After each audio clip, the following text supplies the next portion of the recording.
What's up, guys? Tanner Kern here from bparlay.com. Hope everyone's doing well. We made it. We made it. Football season is back. The long winter, the long spring, the long summer, it's over. We're back. Betting's back. Let's get right into it, guys. The NFL season is going to kick off on Thursday, September 9th, so a little over a week from today.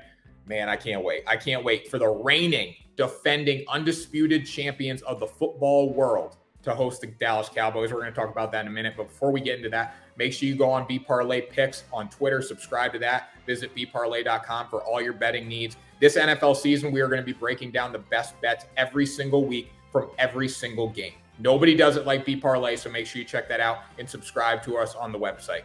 Let's get right into it. We got Cowboys and Buccaneers, 8:20 p.m. next Thursday night. Tom Brady, baby. Tom freaking Brady in Tampa Bay. The dude just looks good in a Buccaneers uniform. That's what it comes down to with Tom Brady. Now, his leadership was evident during Tampa Bay's championship run last year. Without Brady, they're not winning a freaking Super Bowl. I don't care if you pick on Tom Brady. I don't care if you think he's old, washed. It doesn't matter. They're not winning a Super Bowl without Tom Brady last year. They're going to return 22 starters. Yes, there's 11 people on offense and 11 on defense if you're just getting into football betting. They're returning everyone. This hasn't happened since 1977 in the NFL. The defense should be pretty damn good. Now, they got to shut down Amari Cooper and CD Lamb on Thursday night to win. If Dak has time to connect with those guys, it could be a long night for Tampa Bay. But I think the Buccaneers prevail at home. I like them to cover -7.5. I think they win by 10. Then we'll go Chargers here. The Sunday slate is freaking massive. No bye weeks in week one. That's why we love week one. Massive betting time. We got the Chargers and the Washington football team. 1 p.m. kickoff in Washington. Now, the Washington football team has one of the best front sevens in the NFL. That's what we got to worry about in this game if you're looking to bet on it. But they got to go against the reigning offensive rookie of the year in Justin Herbert. If Herbert has time to connect with guys like Keenan Allen and Mike Williams down the field, it's going to be a long, long day for the Washington football team. So that front seven is going to play a huge role. On top of that, the Chargers have Austin Eckler coming back. He's going to be fully healthy, which did not happen a lot last season. I like the Chargers at -1. They cover here. Then we got the Jaguars and the Texans. Now, both these teams are in horrendous shape this season. The only good thing going for the Jaguars is it's a new era behind Trevor Lawrence. Who knows how he's going to play? He is a rookie. We got to keep that in mind. Tyrod Taylor is going to get the start for the Houston Texans. Deshaun Watson is no longer there. The Deshaun Watson freaking debacle is going to destroy this team. The Jaguars have not been favored. I think it's since like 2007. It's pretty freaking crazy in an opener. I did not see that. I don't remember what the statistic was, but I saw that the other day. Jaguars -3, +100 odds. They get the job done on the road in Houston. It's going to be a huge start for Trevor Lawrence, the future Hall of Fame quarterback. Dude's legit. If he has time to throw the ball, good things are going to happen here. Then we go the 49ers versus the Detroit Lions. Now, Detroit's in the middle of a massive rebuild. This is not going to help their chances week one against the 49ers. It doesn't matter. Listen, it does not matter if Trey Lance or Jimmy Garoppolo is under center for the 49ers. They're still going to do damage. 49ers -7.5. Great bet. Jared Goff's going to be making his debut in Detroit. But again, he's working on a rebuild. He's not in LA. Jared Goff is a system quarterback. He cannot win games on his own. He does not have the talent in Detroit to get the job done. Go with the 49ers, -7.5. Lock it up. Then we got Jets-Panthers here. Huge game for one man in Sam Darnold. Sam Darnold will be making his Panther debut against his old team. Now, he didn't have bad blood with the Jets. Obviously, things didn't go his way there. Didn't have a lot of protection. Didn't have a lot of weapons. That's not good for a quarterback. Quarterbacks need help. I know they get all the love, but if you don't have a great offensive line, you're going to have trouble. So Sam Darnold will be making his Panther debut. He's got some dudes to work with. Christian McCaffrey, DJ Moore, Robbie Anderson. Now, McCaffrey's the X factor. He was not healthy a lot last year. If he can be healthy this year, man, the Panthers are going to be okay. And they're going to give any team trouble, especially the Jets. Clear favorite here for the Panthers to cover at -5. I like them to win by a touchdown. Then we'll go Seahawks, Colts. Now, with this game, I love the under. I know I only picked a few totals throughout the slate here, but I love the under. Here's why. Jacob Eason or Sam Ehlinger is going to be under center for the Indianapolis Colts. You think those dudes can make plays down the field? I mean, yeah, they're NFL quarterbacks, but they're going to do it consistently? Hell no. And you know what? The Colts are going to take a very conservative approach with these guys. They're not going to get them into trouble. They're going to run a lot of play action. They're going to try to pound the football. That's not going to win the game for them by any means. Now, the Seahawks are explosive behind Russell Wilson. There's no surprises there. Russell Wilson's an absolute freaking stud. The Seahawks defense is going to be improved. I think that'll keep the score down. But the Seahawks tend to, when they get a lead, they tend to calm down. They tend to pull off the Jets. So I think they get that lead in the second half. They run the football, keep this game under 48.5 points, lock it up. Then we'll go Vikings, Bengals here. The biggest question in this game, can the Cincinnati Bengals protect Joe Burrow? Based on what we saw last season, I'm going to say no, but you never know. It's a new season, new beginnings. Praise the Lord. You know what I'm saying? Jonah Williams is going to play a huge role at left tackle for the Cincinnati Bengals. Can he protect? Yeah, he's pretty good. He's an Alabama guy. But when we really think about it, can he do it all? No, it's a unit. The Bengals don't have the unit to protect Joe Burrow right now. They're like a year away from being really freaking good. They got to get some young guys developed, but they're going to be a talented football team in the coming years. We saw what Joe Burrow did without protection. Imagine if he got some protection. Still, though, we're talking week 1 right now. Vikings, 3.5-point favorite. I love them to cover. They have a top 10 offense returning, and they're going to be improved on defense. It's hard not to take them to cover against the Bengals. I mean, it's the freaking Bengals. Then we go Steelers, Bills. The Bills are back, baby. This is a Bills championship team. In the future, the Bills are going to be winning a lot of games. They're going to be winning a lot of Super Bowls. I shouldn't say games. They conquered the games last year. They're going to be winning Super Bowls in the future. If the Bills came out of the AFC, it wouldn't be a surprise to play in the Super Bowl. Like, that's a big, big milestone for this team. Bills are no longer pretenders, and they're led by one man, Josh Allen. I wish he was in New England. I'm a New England guy. I mean, I love Mac Jones. Don't get me wrong. I love Mac. But Josh Allen is a freaking franchise quarterback, and his 2020 dominance is going to carry into the season opener. Mark my words. The Steelers have weapons in Najee Harris. That's the one reason I would say, hey, you know what? Maybe Pittsburgh has a chance in this game, but you can't bet on a rookie that hasn't done anything in the NFL yet to take a team to the top. I'm going to go with the Bills, -6.5 here. They win by a touchdown. Then we go Cardinals at the Tennessee Titans. This is going to be a freaking shootout. This is the definition of a shootout in the NFL. I cannot wait for this game. We got the Titans. They're favored in this matchup. That's a decent bet. They are at home, so if you want to be a little, I don't know, a little less risky, you go with the Titans. But I love the over in this game. There's so much value here. The Cardinals, I mean, they got Kyler Murray. That's an explosive brand of football right there. That dude can make plays with his feet, with his arm. He's a freaking stud. And then the Titans, they're ranked 6th in offense last year in 2020. The Cardinals were ranked 9th. We're getting 2 top 10 offenses together. It's going to be a freaking shootout. When you add Julio Jones into the mix in Tennessee, this game is going way over 52 points. I love this bet so much. This could be my favorite bet of the week, honestly. It's a great one. Got a lot of value. I'm excited to see how these offenses come out next week. Then we got the Eagles and the Falcons here.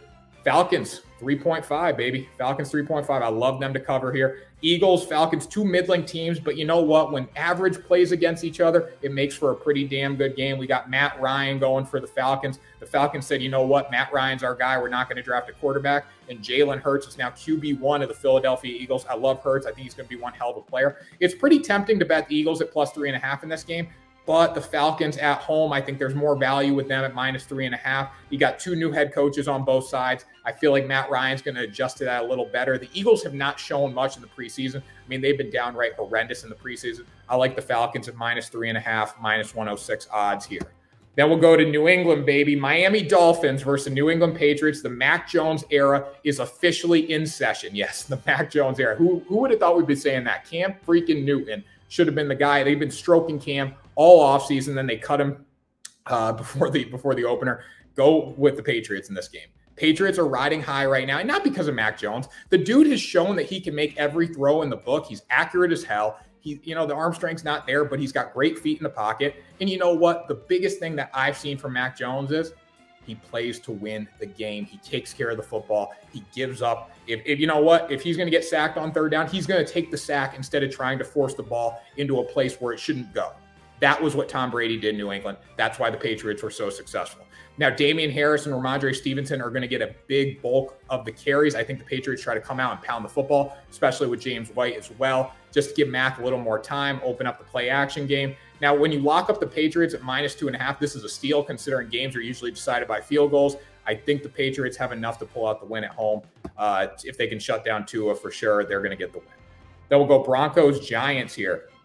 The one thing I hate about this game, I can't pick a winner in this game. Here's why. Giants don't protect the quarterback well. The Broncos aren't the best team in football. I'm going to go with the under. I mean, the Giants cannot protect Daniel Jones. No wonder they didn't play him till the final preseason game because he got his ass kicked in that. I mean, he got sacked all over. The Patriots front seven tore up Daniel Jones, and I think the Patriots have a good front seven, but the 2s and 3s were tearing up the Giants offensive line. I mean, this game's staying under, no doubt about it. You should lock up this wager. Because picking a winner, honestly, it's a freaking crapshoot. The Giants secondary is going to be improved with Adoree Jackson. I think the under 42.5 is a great bet considering that the Giants will play good defense against the Broncos. And on top of that, the Giants can't protect Daniel Jones for him to make plays down the field. So I love the under in this game. Then we go Browns and Chiefs here. A little revenge game for Baker Mayfield, a little revenge. I don't think so, but I'm not going to pick a winner in this game. I'm going to go with the over of 52.5 points. This is going to be a shootout as well. Cleveland is poised for a successful season. The Browns are no longer the Browns. Get that through your head right now. The Browns are no longer the Browns. The Browns are here to stay. They're here to win football games. When you look at Cleveland right now, they got Baker Mayfield. The dog pound is looking for revenge from last year's AFC divisional round. The Browns could have easily upset the Kansas City Chiefs. They make a few plays last year in the playoffs. They knocked out my man Patrick Mahomes. You know, that was a big reason for them being in the game, but still, they had a chance to upset the Kansas City Chiefs. I don't think the Browns will win this game, but they have a tremendous offense that can score points, and the same goes for Patrick Mahomes. The dude literally had no protection in the Super Bowl last year. He had no freaking protection, and he made plays. I know it didn't resemble in the score, but the dude can flat out ball. We know that. Over 52.5 points. Now, I think Steve Spagnuolo's defense in Kansas City is phenomenal. They don't give up a lot of points, but I think the Browns come out, score enough. Kansas City scores enough. This game gets over. So then we go to Green Bay and the New Orleans Saints here. This is an interesting game to me because Aaron Rodgers is back with the Packers. He is no longer hosting Jeopardy or no longer going to go host Jeopardy. I still think that's coming in the future. But you look at the Packers, 4.5-point favorites. I like them to cover in this game just because the Saints really don't have a quarterback. Taysom Hill was very dominant in tight end sets last year. Now he could be asked to step under center a lot more. Then you got Jameis. We know what we're going to get from freaking crab leg Jameis Winston. You know what you're going to get. You're not going to get championship football with him. I love the Saints in the fact of they know how to win. Sean Payton's built a culture there, but the Drew Brees era is over. And you really think I'm going to pick against the Packers with MVP Aaron Rodgers on the first week of the season against the Saints without Drew Brees? Hell no, you're freaking crazy.